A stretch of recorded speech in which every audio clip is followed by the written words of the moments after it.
Hello everyone, welcome to my YouTube channel. इस video में हम बात करने वाले हैं एचपीएसएससी हमीरपुर के बारे में। तो जैसा कि आपको पता होगा कि पिछले कल HPSSC Hamirpur JOIT post code 965 का पेपर लीक हो गया। इसके बाद ही बहुत सारे सवाल उठे हैं और बहुत सवाल ऐसे हैं जिनके जवाब जानना बहुत ज़रूरी है। हम कुछ ऐसे ही सवालों के ऊपर यहाँ इस वीडियो में बात करने वाले हैं। तो सबसे पहला जो सबसे बड़ा सवाल है, 6 साल से एक ही सेक्टर क्यों? इनके आने के बाद इतने ज़्यादा कोर्ट केसेस हुए, कुछ भर्तियां लटकी, कुछ अभी भी लटकी हुई हैं, लेकिन कभी भी अदला बदली नहीं हुई। तो ये सबसे बड़ा सवाल है कि क्यों बदला नहीं गया।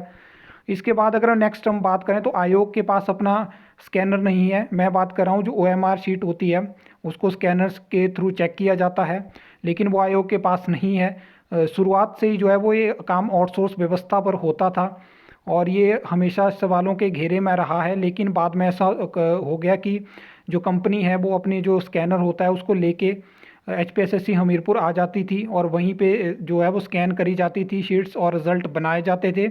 लेकिन ये प्रोसेस इतना महंगा था, इसके बावजूद कभी भी आयोग ने इतनी कोशिश नहीं करी कि अपना जो है एक स्कैनर लिया जाए, जिससे पैसा भी बचता है और टाइम भी बचता है, किसी और पे डिपेंडेंट भी नहीं होना पड़ता। लेकिन ये चीज़ भी नहीं हुई।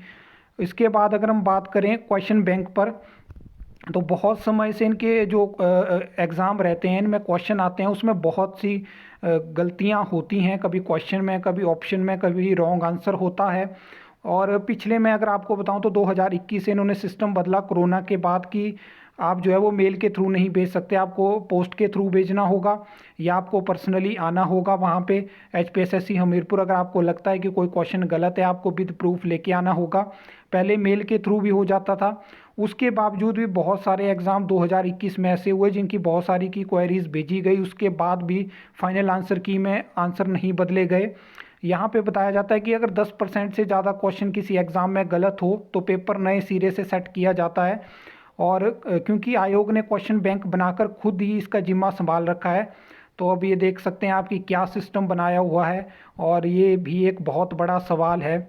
इसके बाद हम बात करें तो कंट्रोलर ऑफ एग्ज़ाम कोई दूसरा क्यों नहीं है?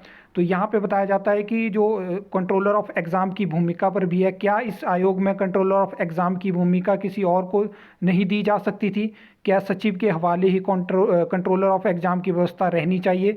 तो इस पर भी सवाल उठते आए हैं और बहुत समय से सवाल उठते हैं। तो मैंने आपको बता दिया कि क्वेश्चन बैंक पे भी सवाल हैं। उसके बाद कंट्रोलर ऑफ एग्ज़ाम दूसरा क्यों नहीं है, 6 साल से एक ही सेक्रेटरी क्यों है और इनके पास अपना स्कैनर भी नहीं है। तो बहुत से ऐसे सवाल हैं।